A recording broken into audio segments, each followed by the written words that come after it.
Mungkin kita kadang terlalu overthinking, Bante.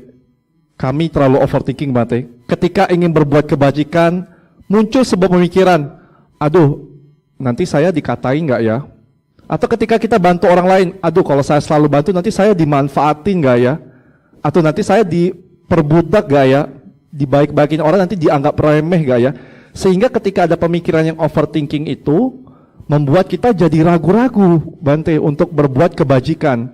Padahal kan semestinya kan tidak seperti itu ya, Bante. Mungkin Bante boleh kasih pemaparan, Bante, tips atau trik supaya kita bisa tetap konsisten, Bante, untuk berbuat kebajikan, Bante. Baik, pertanyaan yang bagus ya, bahwa kadang-kadang kita berpikir lagi, sehingga kadang kita menjadi terlambat untuk mengambil satu keputusan. Apakah ini tindakan yang salah? Sebetulnya tidak. Jadi kita wajar sekali, kita berpikir banyak itu wajar. Di dalam beberapa kisah dikatakan bahwa pikiran kita ini seperti punya dua sisi. Orang sering menggambarkan dengan serigala hitam dan serigala putih. Jadi serigala hitam ini adalah berbicara tentang hal-hal yang negatif, yang mengurangi niat kita untuk berbuat baik. Serigala putih adalah yang mendorong kita untuk berbuat baik. Dua-duanya ini tidak bisa dimatikan. Misalnya, saya nggak suka serigala hitam. Itu kan isinya hal yang mengurangi kebaikan, potong, nggak bisa. Dia hanya tidak perlu dikasih makan, jadi kurus. Sebaliknya serigala putih juga tidak bisa. Saya matikan, saya mau jahat terus, juga nggak bisa. Ini hanya yang satu kurus, kalau yang hitam kurus, yang putih gemuk. Kalau yang putih kurus, yang hitam gemuk. Dari mana bisa kurus dan gemuk? Kalau kita mengikuti apa yang disarankan. Jadi misalnya, saya mau niat berbuat baik. Kemudian si serigala putih ini kata, iya bagus nih perbuatan baik ini, karena ini tentu karma baik bagi kamu sendiri, karma baik bisa untuk orang lain, dan lain sebagainya. Nah, serigala hitam berpikir negatif. Janganlah berbuat baik. Nanti kalau kamu berbuat baik, kamu ini nanti jadi sasaran orang-orang untuk dimintai macam-macam. Jadi, janganlah kamu berbuat baik. Nah, kayak kita mengikut yang mana? Kalau serigala putih, ajar. Terus pokoknya berbuat baik. Ini serigala hitam jadi kurus. Tapi kalau, iyalah, dah lebih baik nggak usah berbuat baik. Nah, ini serigala hitam menjadi gemuk. Serigala putih menjadi kurus. Jadi berpikir bermacam-macam itu wajar. Tetapi sekarang yang penting adalah tetapkan tujuan kita. Saya ini tujuannya mau apa sih dalam hidup ini? Nah, kemudian kita punya komitmen dengan tujuan tersebut. Misalnya, saya sebagai umat Buddha, saya ini ingin supaya di dalam kehidupan ini saya memperbanyak kebajikan. Ya, kalau tadi Bu Rani sudah sampaikan juga bahwa di dalam kehidupan ini supaya bisa menjadi akhir dari proses kelahiran kembali misalnya. Jadi saya sekarang bertekad supaya kehidupan ini menjadi kehidupan yang terakhir, supaya saya tidak terlahirkan kembali. Nah, kemudian saya bertekad, bagaimana ini tekad saya? Ya tentu saya berusaha mengembangkan kebajikan, ya, dengan pikiran, ucapan, dan perilaku. Karena kebajikan itu akan mengkondisikan kita memperoleh ibaratnya jalan tol. Sehingga kita apa saja menjadi lebih lancar, terutama lancar di dalam melaksanakan kemoralan dan melaksanakan kesadaran setiap saat. Yang saat ini saya sedang apa itu. Nah, jadi terus kita berbuat baik. Nah, tapi di sisi yang lain, serigala hitam itu muncul seperti yang Saudara Frankie sampaikan tadi, yaitu, gak usah lah berbuat baik. Untuk apa sih? Nanti kamu ditanyain orang, kamu nanti jadi sasaran orang, minta dana dan sebagainya. Saya punya prinsip, saya harus menyelesaikan kehidupan ini pada saat ini juga, di kehidupan ini juga. Akhirnya karena prinsip kita jelas, serigala hitam ini langsung kurus, serigala putih langsung gemuk. Tapi kalau prinsip kita nggak jelas, tujuan hidup kita ini tidak jelas, maka kita, iya ya, benar juga ya, Oh iya mungkin gitu ya. Dan terus nanti keluar lagi. Tapi kan kita tetap harus berbuat baik. Karena hidup ini kan tidak kekal. Iya ya. Iya. Akhirnya begini terus. Dan akhirnya hilang kesempatan berbuat baik. Karena umur kita sudah tidak ada lagi. Jadi supaya kita tidak terjebak dengan dilema yang terus-terusan, tetapkan tujuan hidup Anda. Karena dari tujuan hidup itu Anda tahu tujuan apa yang harus Anda kerjakan mulai saat ini sampai waktu tertentu, saat ini sampai kehidupan ini berakhir, atau saat ini sampai di kehidupan yang mendatang. Anda akan tahu. Ya, misalnya sekarang saya supaya lahir lagi nanti tetap menjadi umat Buddha. Oke, kalau gitu setiap saya berbuat baik, mungkin malam harinya atau apa, saya mengucapkan tekad, semoga dengan kebajikan yang saya lakukan, akan mengkondisikan saya terlahir di alam manusia yang mengenal Dharma. Nah, dengan cara seperti itu, kita kemudian selalu berbuat baik. Orang lain mau ngomong apa, saya nggak mau pusing, karena saya akan berbuat baik dan terus berbuat baik. Serigala putih menjadi pemenang, serigala hitam menjadi kurus kering. Tujuan hidup itu yang paling penting. Silakan, Saudara Franky. Terima kasih Bante, umpamanya sangat tepat sasaran sekali ya. Ibu Bapak rekan-rekan semua, serigala putih dan serigala hitam yang harus dilatih secara konsisten. Kadang muncul pertanyaan, kalau terjadi sesuatu pada kita, serigala mana yang muncul? Jawabannya tergantung Bante. Kalau di vihara serigala putih, kalau di rumah serigala hitam. Tapi saudara enggak ya, yang penting serigala mana yang kita latih. Dan harapannya serigala putih kita tahu konsisten, tujuannya yang baik. Oke, itu mungkin pertanyaan yang pertama. Saya jadi termotivasi untuk tanya lagi Bante, satu lagi Bante, sebelum ke umat ya Bante. Boleh ya Bante? Pertanyaan satu lagi Bante, untuk mungkin generasi milenial atau yang udah kerja sering merasakan juga Bante, kayak wah kita sudah sangat sibuk nih bekerja, kuliah mungkin tugas selalu banyak, ngurusin toko terlalu sibuk, keluarga waduh banyak banget, dan akhirnya ketika kita sibuk diri dengan hal-hal tersebut menjadi minim waktunya untuk belajar Dhamma Bante. Dan akhirnya ya mungkin ke viharanya, mohon maaf mungkin setahun sekali pada saat hari raya agama besar, hari raya agama Buddha Bante. Nah mungkin Bante ada tips Bante yang bisa di-sharingkan untuk umat-umat yang mungkin mempunyai kesibukan yang memang jadi tanggung jawabnya Bante, supaya tetap bisa praktik walaupun secara sederhana dalam keseharian Bante. Baik. Sebetulnya sibuk nggak sibuk itu kan juga kita sendiri ya. Kalau tadi dikatakan contohnya Saudara Franky tentang burung, bibit yang dipegang di belakang punggung itu. Kita mau sibuk nggak sibuk ya kita sendiri. Burung itu mau mati nggak mati, ya dia sendiri yang memutuskan. Karena kita tidur saja bisa mengatakan sibuk kok. Jadi, aduh, hari Minggu ini aku kok sibuk segak ya. Kenapa? Sibuk istirahat. Nah, jadi sibuk itu adalah tergantung kita. Kalau dalam beberapa tahun yang lalu, sebelum mengenal teknologi seperti hari ini, orang bolehlah mengatakan sibuk, sulit ke vihara lah, macam-macam. Tapi hari ini loh, sudah teknologi seperti ini, ya. Kemudian kita sudah kenal namanya internet dan lain sebagainya. Era teknologi kita ini sekarang sudah sampai yang kelima dan lain sebagainya. Jadi bagaimana ini? Kita tidak harus divihara. Bahkan sebetulnya sekarang seperti Cetya Dhamma Manggala ini, kan pelaksanaan acara hari ini kan hybrid. Ada yang di vihara, ada yang di rumah. Jadi mana ada alasan orang kok aku enggak bisa aku vihara. Itu salah. Kenapa? Karena vihara datang ke rumah Anda.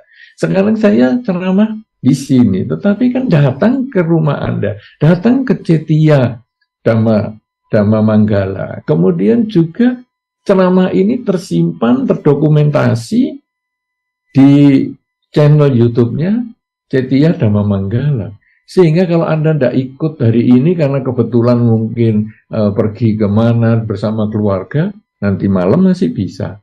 Kalau nanti malam nggak bisa, lusa masih bisa. Kalau nggak bisa, 2 minggu lagi masih bisa. Karena ada terus di situ.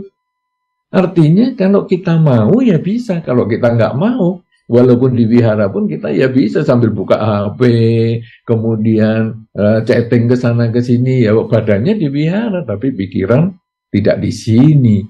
Jadi itu semua tergantung kemauan.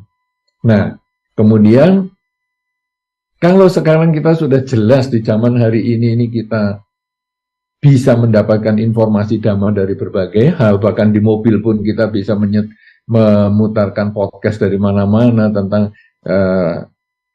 Dhamma, bahkan juga mungkin kita bisa menggunakan sarana teks menjadi suara untuk HP kita, sehingga kita sambil nyetir bisa mendengarkan ceramah Dhamma, karena mungkin rekaman-rekaman sudah tidak ada, ya sekarang kita mendengarkan ceramah Dhamma dari tulisan-tulisan yang kita bisa ubah menjadi suara.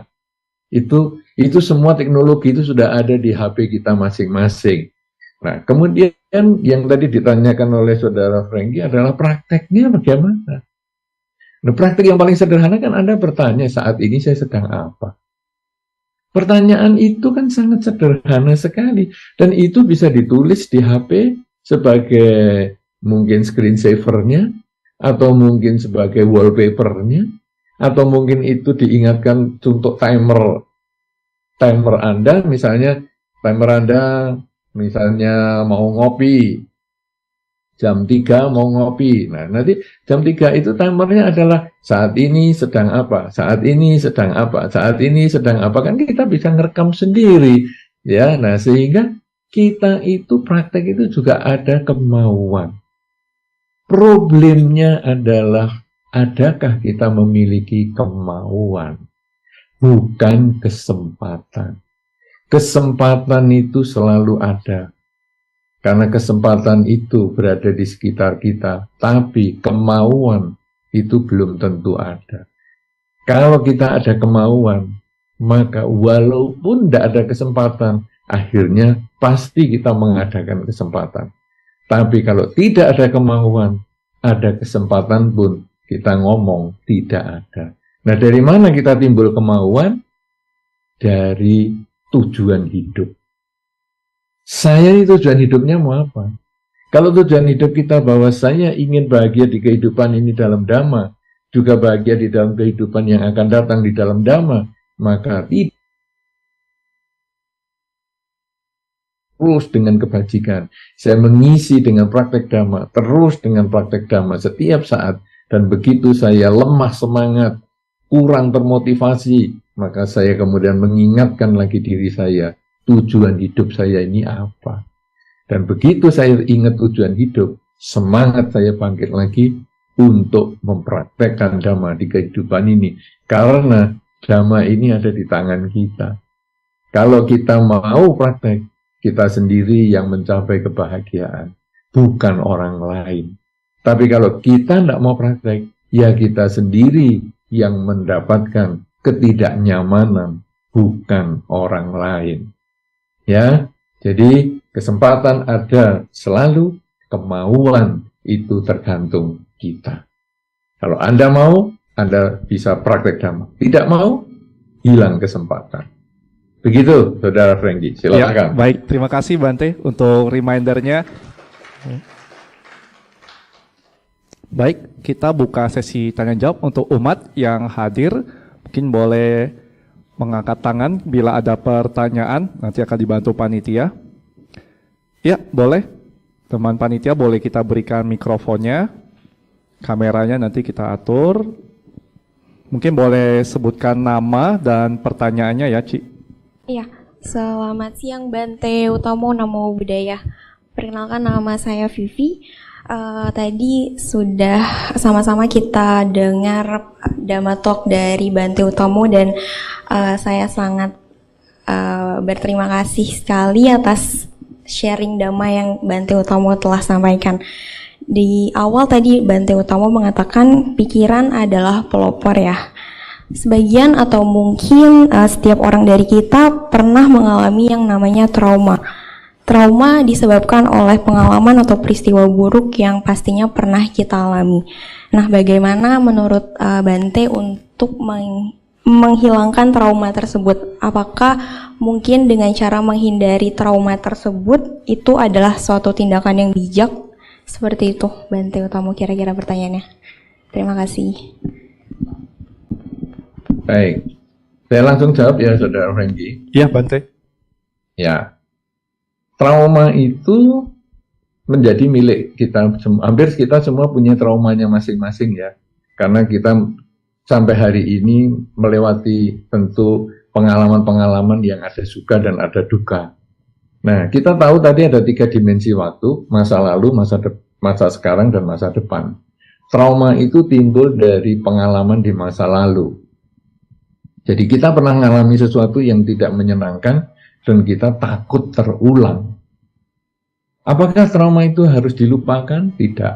Kita tidak bisa melupakan apa yang terjadi di dalam hidup kita. Karena pikiran kita ini didesain bukan untuk bisa ingat dan lupa. Tetapi pikiran kita ini sekali masuk langsung ingat untuk selamanya. Sehingga tentu kita sudah memahami ada orang-orang tertentu yang bisa ingat kelahiran-kelahiran sebelumnya. Ada yang bisa ingat 1 kelahiran yang lalu, 2 kelahiran, 10 kelahiran, 100 kelahiran. Kenapa bisa begitu? Karena ingatan itu tidak bisa hilang. Kalau kita berusaha menghilangkan ingatan, maka yang ada adalah kita menjadi lebih cepat pikun. Karena hanya menutup pikiran kita, tetapi tidak bisa menghapus ingatan kita. Lalu apa yang harus kita lakukan? Trauma itu harus kita terima sebagaimana adanya. Jadi, kita harus berdamai dengan diri sendiri, menerima kenyataan bahwa saya pernah mengalami itu. Ibaratnya kalau kita pernah jatuh. Ya, jadi, atau mungkin karena tadi yang tanya adalah seorang wanita, mungkin jatuh, lututnya luka. Nah, wanita ini paling khawatir kalau ada luka di tubuhnya, karena kalau sampai bekas, waduh, akan membuat kadang kita tidak begitu percaya diri. Kalau laki-laki, wah, di siku ada bekas luka, ya, kemudian di lutut bekas luka, di sebelah sini jahitan, ada jahitan tangannya pernah patah dan sebagainya. Wah, bagi laki-laki itu dianggap jagoan. Mukanya luka, wah, pernah dibacok orang, itu dianggap jagoan. Tapi kalau wanita, ada luka sedikit aja, waduh, menjadi tidak pede. Kemudian ada ketika luka di lutut karena terpleset, jatuh misalnya. Lalu trauma, waduh, nanti kalau aku jalan di tempat seperti ini lagi, aku jatuh bagaimana? Jadi akhirnya takut berjalan. Keliru. Tapi kita sekarang harus melihat bahwa saya pernah mengalami jatuh seperti itu. Dan saya ada luka di lutut saya. Ini luka yang besar ini adalah luka karena jatuh. Terima itu sebagaimana adanya. Masa lalu kita harus terima sebagaimana adanya. Tetapi kemudian yang paling penting adalah menjadikan masa lalu sebagai pelajaran. Bukan melupakan masa lalu, bukan mengabaikan masa depan, tapi menjadikan masa lalu ini sebagai pelajaran untuk diperbaiki saat ini. Saya pernah jatuh dan luka di lutut saya. Tetapi hal ini justru meningkatkan kehati-hatian saya supaya pengalaman buruk itu tidak terjadi lagi pada saya. Pengalaman yang buruk itu menjadi motivator bagi saya untuk saya lebih berhati-hati. Karena kalau pengalaman yang buruk itu malah menjadi hal yang membuat saya menurun semangatnya, saya lalu tidak berani jalan dan sebagainya, saya rugi. Karena umur saya bertambah, badan saya sudah di sini, tapi batin saya ketinggalan di masa lalu. Karena saya masih di masa saya jatuh itu, saya tidak berani lagi jalan. Tapi sekarang badan saya di sini, batin saya harus saya tarik ke sini dan menjadikan masa lalu sebagai pelajaran. Jadi trauma itu justru harus dihadapi. Anda trauma dengan apa? Dengan misalnya kalau tadi jatuh karena lantainya licin. Anda datangi lagi lantai yang licin itu, yang Anda pernah jatuh itu. Lalu coba Anda berjalan lagi di situ dengan kehati-hatian yang lebih daripada ketika Anda dulu jatuh. Dan ketika Anda bisa melewati tempat yang Anda takuti itu, traumanya hilang, dan Anda hanya melihat, iya, memang aku dulu pernah jatuh di sana, tapi tidak membuat aku takut bergerak. Karena itu hanya pengalaman untuk membuat aku lebih dewasa. Pengalaman buruk tidak harus jadi trauma. Pengalaman baik juga bukan hanya menjadi kebanggaan kosong. Pengalaman buruk dan baik itu hanya pelajaran untuk yang buruk kita hindari di masa sekarang, yang baik untuk kita tingkatkan di masa sekarang. Mungkin semacam itu yang bisa saya jawab. Jadi tidak berusaha menghilangkan, tapi menghadapi dengan memotivasi diri melawan traumanya itu. Mudah-mudahan bisa dimengerti, atau kalau kurang nanti Anda boleh tanggapi lagi, Saudari Vivi. Selanjutnya ada pertanyaan dari YouTube, Bante. Saya izin bacakan. Pertanyaan pertama dari YouTube dari Saudara Edward Huang dari Medan. Wah, ini udah interlokal nih, di luar Jakarta juga ada yang ikut. Pertanyaannya, bagaimana cara yang baik untuk mengenalkan Dhamma kepada bayi? Apakah dengan membaca parita dan fangsen secara rutin bisa mengkondisikan si bayi tumbuh menjadi anak yang sukses dan berbakti? Anumodana, Bante.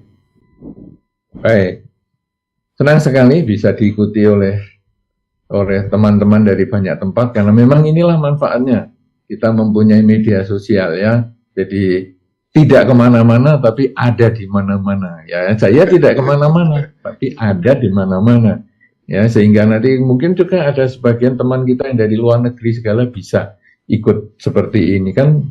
Cetia Dhamma Manggala jadi dikenal sampai kemana-mana juga. Nah, sekarang bagaimana mengenalkan Dhamma kepada bayi? Saudara-saudara, pengenalan Dhamma kepada generasi muda yang mungkin tadi juga Ibu Rani sudah sampaikan pada awal pertemuan kita, itu bukan dimulai ketika masih bayi, tapi jauh sebelum bayi itu ada. Jadi maksudnya bagaimana?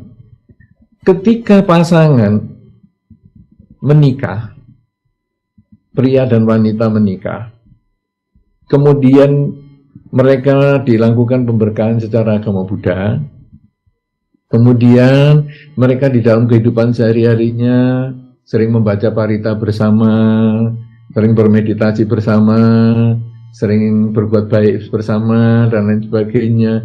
Itu sebetulnya mengkondisikan pikiran yang baik. Kemudian di dalam kehidupan sehari-hari mereka suami istri ini selalu rutin pagi bangun tidur membaca parita dan meditasi bersama, malam mau tidur juga membaca parita dan meditasi bersama, dan seterusnya. Di hari-hari tertentu ikut puja bakti di wihara dan lain sebagainya. Nah, sampai satu ketika terjadilah kehamilan. Kehamilan itu di dalam Dhamma bersyaratnya adalah sel telur matang, sel sperma datang, dan ada kesadaran penerus. Kesadaran penerus ini muncul dari kesamaan gelombang yang dimiliki oleh suami dan istri. Terjadilah kehamilan. Kalau suami istri ini punya kesamaan gelombang yang positif, maka kesadaran penerus ini akan masuk yang positif juga, yang baik juga. Tapi kalau suami istri ini kesamaan gelombangnya yang negatif, maka yang masuk kesadaran penerusnya juga yang negatif. Karena itu orang sering mengatakan, orang tuanya jahat-jahat ya, anaknya pantas jahat juga. Nah, kenapa? Karena orang tuanya kesadarannya negatif, anaknya negatif juga. Tapi kalau yang ini, orang tuanya baik, anaknya baik, orang tuanya bagus-bagus, anaknya juga baik. Kenapa? Karena orang tuanya kesadarannya positif, anaknya juga baik. Tapi itu orang tuanya baik kok anaknya jelek. Nah, karena apa? Karena orang tuanya tidak selalu menjaga kesadaran positifnya itu. Sehingga ketika kesadaran penerus ini masuk, yang pas negatif, itulah yang membuat orang tuanya baik, anaknya tidak baik. Sebaliknya, orang tuanya jahat, kok anaknya ada yang baik? Karena pas pada satu saat itu, kesadaran penerus ini masuk pas orang tuanya berpikir yang baik. Karena orang jahat kan tidak harus jahat terus. Ada satu ketika dia pas pikirannya positif, kesadaran penerus ini yang masuk yang baik. Nah, itu yang membedakan anak-anak seperti itu. Nah, sekarang orang tua yang selalu membaca parita bersama, meditasi bersama, mengkondisikan pikiran baik, sel telur matang, sperma datang, kesadaran penerus yang baik masuk. Terjadilah kehamilan. Nah, selama kehamilan pun sering membaca parita, kemudian juga sering bermeditasi, dan seterusnya. Sampai bayi di dalam kandungan ini semakin lama tumbuh, dan tiba waktunya kelahiran si bayi. Lalu kelahiran si bayi ini bagaimana? Hari ini biasanya ayah juga bisa masuk ke tempat kelahiran, ruang bersalin itu. Sehingga ketika bayi lahir bisa dibacakan doa. Misalnya Namo tassa bhagavato arahato sama sambuddhassa. Misalnya diulang 3 kali, cukup. Tidak usah panjang-panjang, nanti bayinya jadi kedinginan.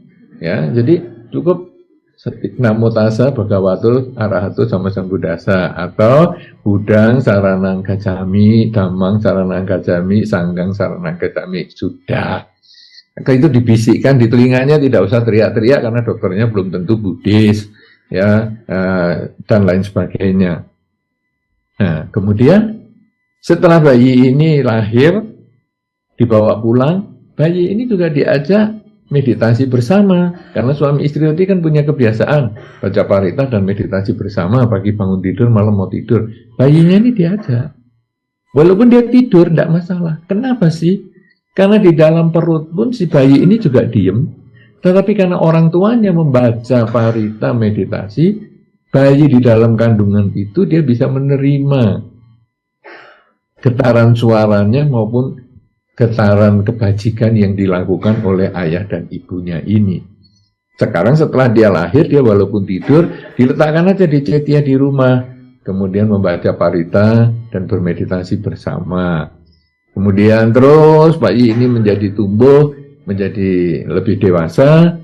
Nah, kadang-kadang dia mendengar parita, paritanya kan diucapkan orang tuanya, Arahang sama Sambuddho Bhagawa dan seterusnya.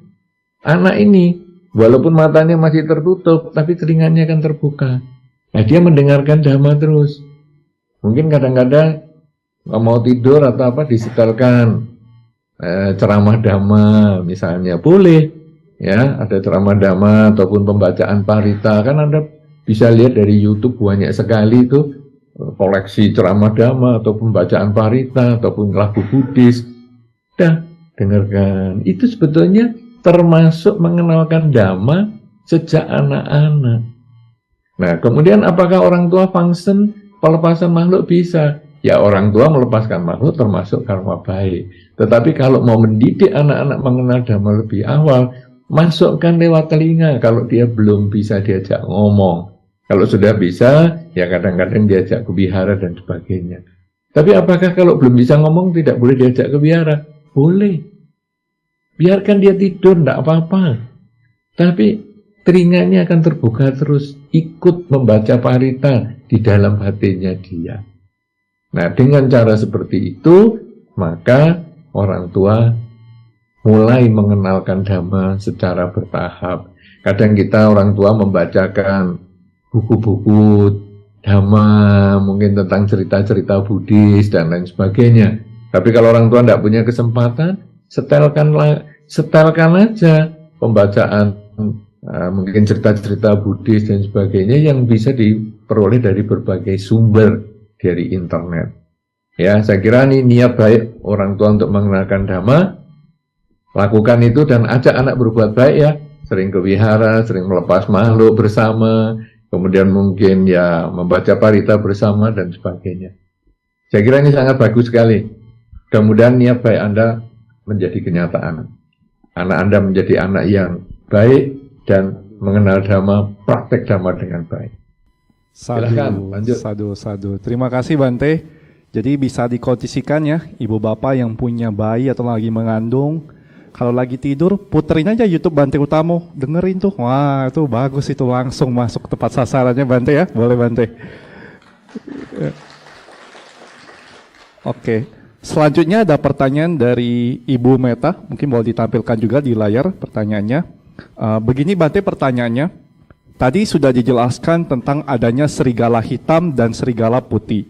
Yang mana ketika seseorang hidupnya terlalu bersemangat untuk mengembangkan dan melatih kebajikan, sehingga terus-menerus mengejar apa saja yang bisa dilakukan untuk menambah kebajikan. Nah pertanyaannya Bante, apakah dapat dikatakan bahwa serigala hitamnya justru adalah keserakahan atau pitih kegiuran untuk berbuat baik Bante? Iya, ini menarik sekali ya. Jadi orang mau berbuat baik maksimal, tapi kalau dia tidak bijaksana, memang keserakahannya itulah yang menjadi lebih besar. Nah, tentu bukan serigala hitam lagi ya, tapi sebetulnya serigala putihnya ini mungkin overdosis. Ya, jadi sebetulnya kita tidak bisa mengendalikan juga. Ini jadi apa itu? Obesitas ini yang serigala putihnya. Kenapa demikian? Kita harus tahu bahwa di dalam Dhamma ini dibutuhkan kebijaksanaan. Tema kita juga wisdom in action. Ada kebijaksanaan. Apakah yang disebut kebijaksanaan? Bahwa seseorang itu harus mengetahui yang penting sebagai yang penting, yang tidak penting sebagai yang tidak penting. Artinya, kalau Anda dalam rumah tangga, ada tugas dan kewajiban Anda untuk mengurus keluarga Anda. Kemudian berbuat baik menjadi salah satu yang perlu Anda lakukan, tapi bukan satu-satunya. Tetapi ketika rumah tangga Anda itu sudah selesai tugas-tugasnya, mungkin anak-anak sudah selesai semua, dewasa mungkin dan sebagainya, silakan Anda langsung fokus pada berbuat baik. Jadi perbuatan baik asal dilakukan pada waktu yang tepat, kemudian tidak mendapatkan pandangan negatif ataupun tidak mendapatkan keberatan dari keluarga Anda, itulah perbuatan baik. Kenapa? Karena perbuatan baik itu dilakukan membuat kita senang. Ya, tadi si penanya tadi misalnya menceritakan tentang si A berbuat baik sampai overdosis. Si A senang karena memang berbuat baik itu passionnya dia, betul. Tetapi apakah ini perbuatan baik? Kita harus lihat syarat yang kedua, yaitu perbuatan baik itu membuat senang orang yang ataupun pihak yang menerima perilakunya. Nah, misalnya dia berbuat baik di wihara, dia berbuat baik ke panti asuhan, dia berbuat baik ke yayasan-yayasan sosial. Wah, itu juga senang nih. Berarti sudah dua nih syaratnya. Bagus.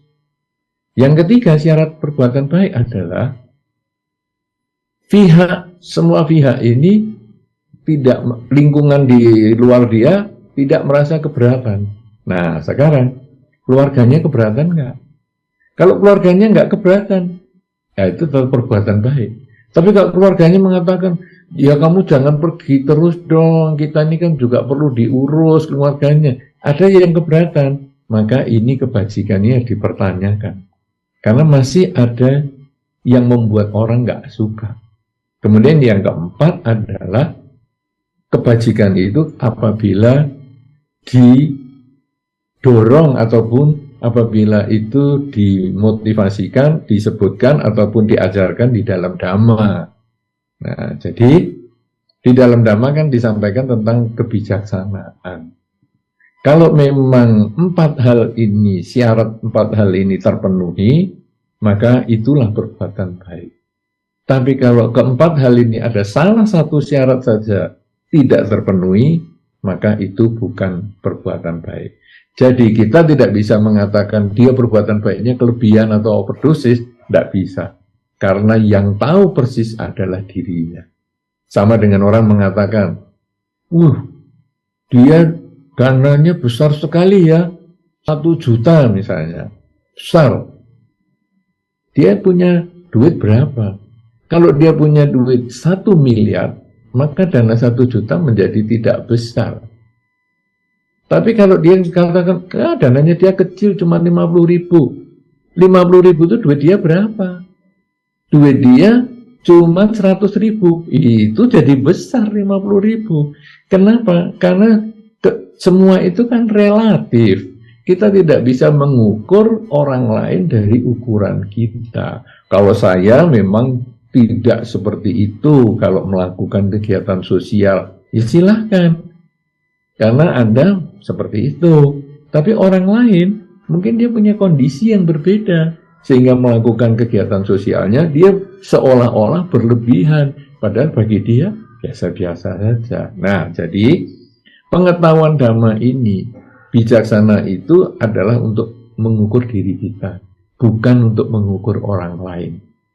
Ya, mudah-mudahan ini bisa dimengerti, sehingga semangat untuk berbuat baik ini tidak akan pernah pudar dan tidak berlebihan juga. Terima Baik, kasih. Terima kasih. Silakan dilanjut. Terima kasih Bante. Kuncinya diseimbangkan antara belajar dan praktik dan yang membawa kebahagiaan. Terima kasih Bante. Selanjutnya pertanyaan dari YouTube Bante, dari saudari Fiona dari Palembang. Wah, ini banyak orang Sumatera sepertinya dari YouTube. Izin bertanya Bante, bagaimana mengambil keputusan yang bijaksana menanggapi karyawan yang melakukan pencurian jika diberhentikan kasihan karena menjadi pengangguran? Demikian Bante. Baik. Karyawan yang mencuri, bagaimana ini ya? Nah, saudara-saudara, setiap orang itu mungkin punya kesalahan. Kalau kesalahan itu hanya sekali dan tidak diulang, itu betul-betul kesalahan. Tapi kalau kesalahan itu kemudian dia minta maaf tapi diulang lagi, minta maaf diulang lagi, minta maaf diulang lagi, itu namanya kebiasaan. Ini sudah nggak bisa ditolong lagi. Nah, jadi sekarang Anda punya karyawan yang mungkin mengambil yang bukan miliknya.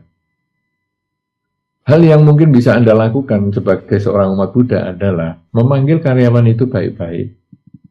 Kemudian Anda bertanya, kenapa? Apakah ini kamu ada kesulitan? Kalau ada kesulitan mungkin bisa disampaikan ke saya, siapa tahu saya bisa membantu. Oh iya, ini keluarga saya ini kebetulan kena terjebak pinjaman online dan lain sebagainya, sehingga saya terpaksa harus mengambil. Oke, saya akan bantu kamu, mungkin potong gaji ya. Ini saya selesaikan dulu, kemudian nanti kamu potong gaji ya, tiap bulan sekian. Kalau dia memang hanya sekali, berarti orang ini baik dan orang ini bisa dipercaya. Tetap dipertahankan. Tapi belum nyicil potong gaji baru 1-2 bulan, sudah melakukan lagi. Dan alasannya yang sama lagi. Sudah, ini berarti orang ini tinggal pilihan Anda. Anda mau lepaskan dia dengan pesangon misalnya karena kasihan keluarganya, kasih modal mungkin 3 bulan. Atau Anda mau pindahkan dia ke bagian yang tidak terlalu berhubungan dengan keuangan, yang tidak mengkondisikan dia mengambil sesuatu. Misalnya, biasanya dia di kasir atau dia di pergudangan sehingga dia mengambil barang-barang. Ya sekarang dia suruh bagian yang berbeda, misalnya administrasi atau apa, sehingga dia ya tinggal menulis, tinggal hal-hal yang dia tidak bisa lah menggelapkan barang-barang yang tadi dikatakan sebagai pencuri itu. Semuanya tentu kebijaksanaan ya, karena apa yang saya sampaikan ini kan bersifat umum, tapi Anda yang hadapi kan bersifat khusus. Jadi yang Anda temui belum tentu seperti yang saya pikirkan. Karena itu, ini hanya sebagai bahan pertimbangan, nanti Anda perlu kebijaksanaan untuk menyelesaikan sendiri. Saya kira demikian. Ya, terima kasih. Bermanfaat. Terima kasih Bante. Jadi pesannya perlu dinilai kembali, dievaluasi kembali, didiskusikan supaya bisa memberikan keputusan yang tepat ya bagi penanya. Oke, mungkin kita buka 3 pertanyaan ya mungkin. Yang dari umat yang hadir, apakah ada yang ingin bertanya? Saya lihat di YouTube masih ada nih antrian. Saya buka dulu ke umat yang hadir. Boleh umat yang hadir, ada yang ingin bertanya? Belum ada? Baik, kita lanjut ke YouTube terlebih dahulu ya. Oke, pertanyaan dari YouTube dari saudari atau saudara Sauhua. Nama budaya Bante, saya Sauhua dari Sunter, Jakarta Utara. Wah, ini dari Jakarta. Saat sekolah dahulu saya tidak memiliki daya ingat yang baik, sehingga tidak mampu berkonsentrasi agak lama. Hal ini berlangsung sampai saat ini. Karma buruk apa yang saya lakukan dan apa solusinya? Teknik meditasi apa yang cocok untuk saya? Nah, mungkin penekanannya kepada untuk yang ingatan Bante, konsentrasinya, teknik meditasi seperti apa Bante yang cocok? Terima kasih Bante. Baik. Ya, daya ingat yang tidak baik itu juga relatif ya. Jadi kita jangan terlalu membanding-bandingkan orang dengan terlalu ekstrim. Sebetulnya kita ini punya 5 jari. Kita ini adalah di jari tengah, selalu di jari tengah. Nah, ada 2 jari di atas kita, ada 2 jari di bawah kita. Kalau saya mau gampang perbandingannya adalah saya menggunakan perbandingan nilai tukar uang. Jadi kalau saya punya uang 1.500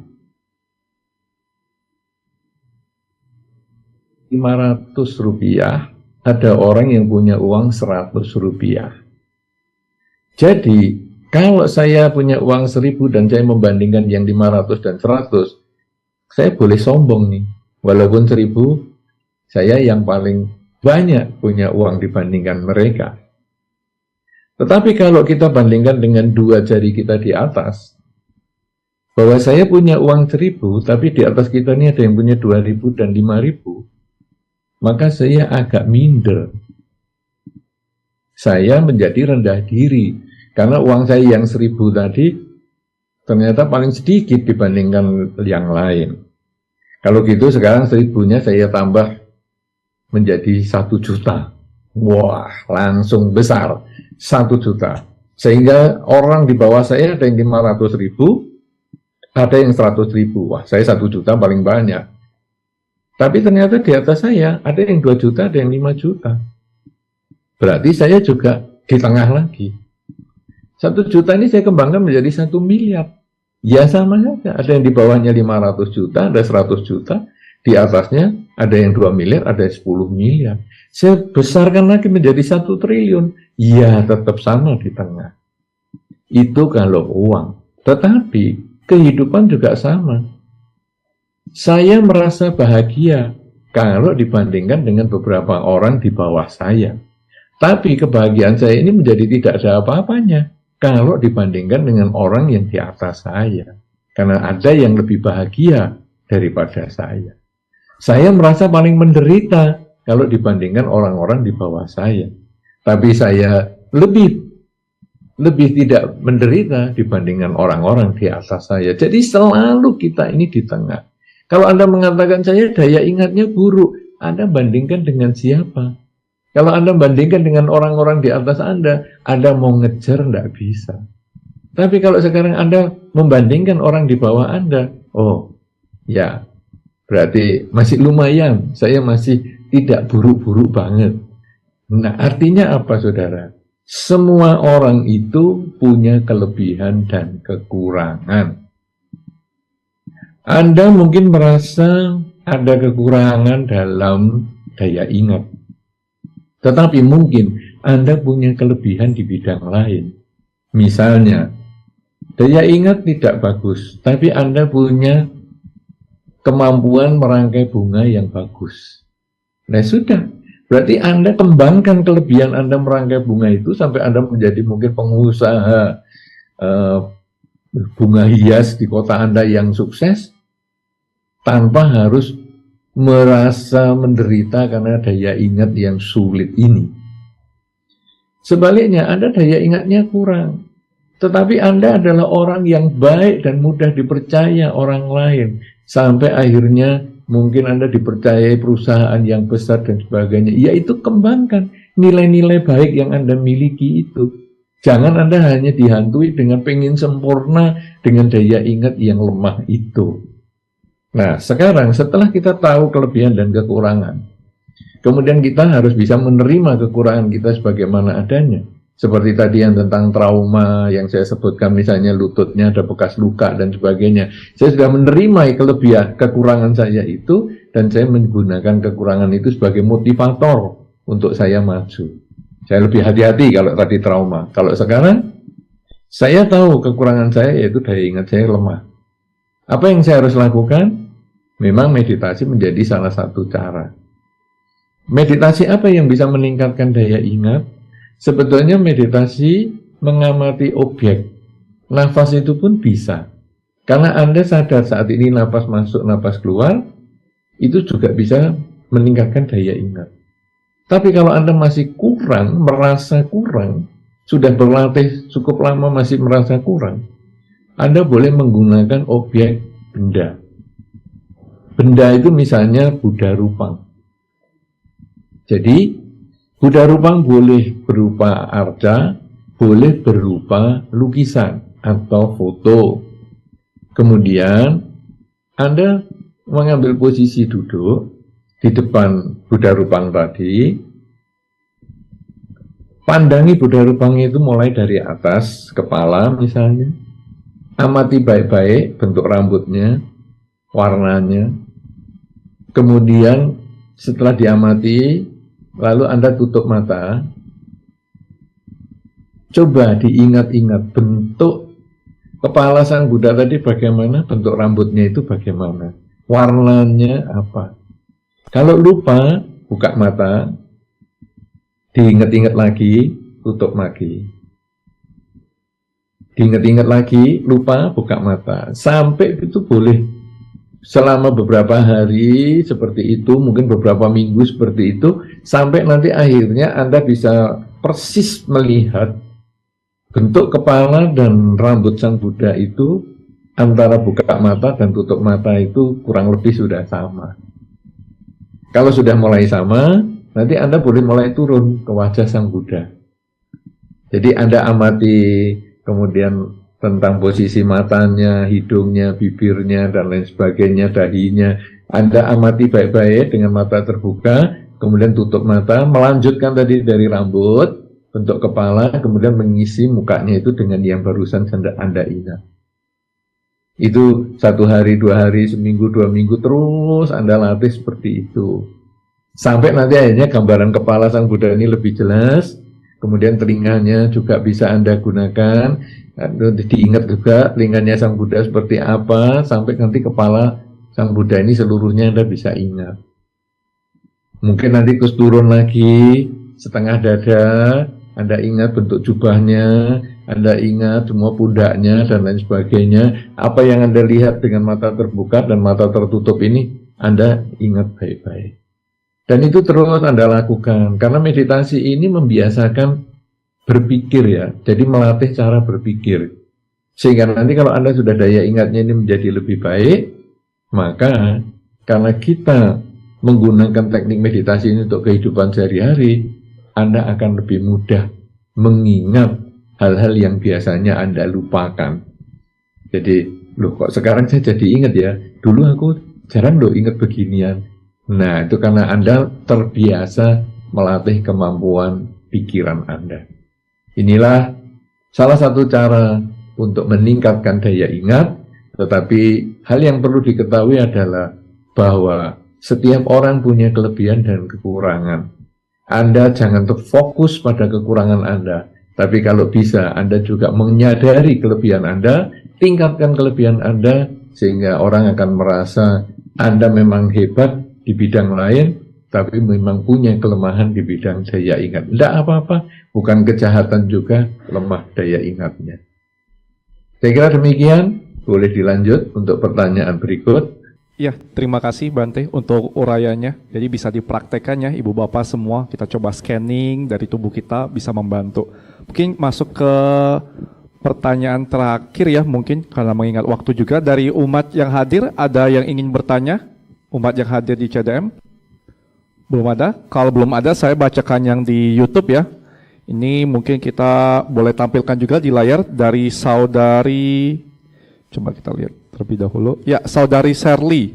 Nama budaya Bante, saya dari Jakarta. Izin bertanya, bagaimana memberi pengertian buat anak milenial tentang sila kelima? Karena kadang dalam pergaulan ada orang-orang yang memberi minuman alkohol. Nah, ini terkait dengan pergaulan, Bante. Baik. Bagaimana ya sekarang di zaman sekarang ini untuk sosialisasi kadang juga menggunakan alkohol.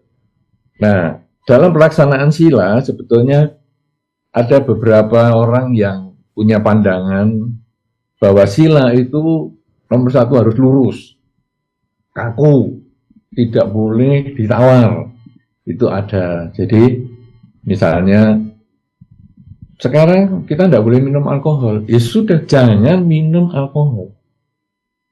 Bahkan permen berisi alkohol pun tidak boleh. Karena kalau di dalam sila, setetes cairan yang mengandung alkohol masuk ke kerongkongan, itu sudah termasuk melanggar sila kelima. Nah, ini garis lurus. Tidak boleh. Jadi gimana ini? Wah, kalau kita sosialisasi, teman-teman semua pada minum alkohol gimana? Ya saya es jeruk aja lah. Bagaimana ini? Karena tidak ada pilihan lain, tapi diketawain nih. Ya nggak apa-apa juga. Oh, saya maunya es jeruk kok. Ya sudah. Itu garis lurus. Ada yang garis bengkok. Bengkok-bengkok. Jadi gimana nih? Ya sila itu kan 5 ya. Kan kita dalam Pancasila Buddhis itu ada terjemahannya. Aku bertekad melatih diri. Aku bertekad melatih diri menghindari. Jadi ada 3 tahap. Aku bertekad melatih diri menghindari minuman keras. Ini teman-teman semua satu kantor ini, waduh gimana ya. Dalam sosialisasi kita pada minum-minuman ini. Apalagi hari ini kan kita ada yang ulang tahunan. Aduh gimana ini. Aku bertekad masih, melatih diri masih, tapi tidak bisa menghindari. Karena ini, waduh, ini kan bagian dari bahasa bersosialisasi. Jadi aku tidak bisa menghindari, tapi aku masih punya tekad melatih diri. Nah, sehingga di lain kesempatan kalau tidak ada ulang tahunan, tidak ada kegiatan kantor dan lain sebagainya, aku tetap tidak minum minuman keras. Ya, nah ini adalah garis bengkok. Kemudian garis bengkok ini kalau nggak ngerti berhentinya, dia bisa bengkoknya makin jauh. Jadi, waduh, minuman keras ini bukan hanya nanti pas ulang tahunan, kadang-kadang ya kita pulang kantor capek healing dulu. Waduh, lah ini kemudian jadi aku bertekad melatih dirinya sudah amblas. Melatih diri menghindari, sekarang aku melatih dirinya sudah ikut terus sama mereka. Ini beloknya makin jauh. Ini orang tua jadi bingung kalau sudah seperti itu. Kemudian malah tekadnya sudah hilang, memancing orang lain. Ayo, kita sekarang healing. Malah dia jadi pimpinan kelompok.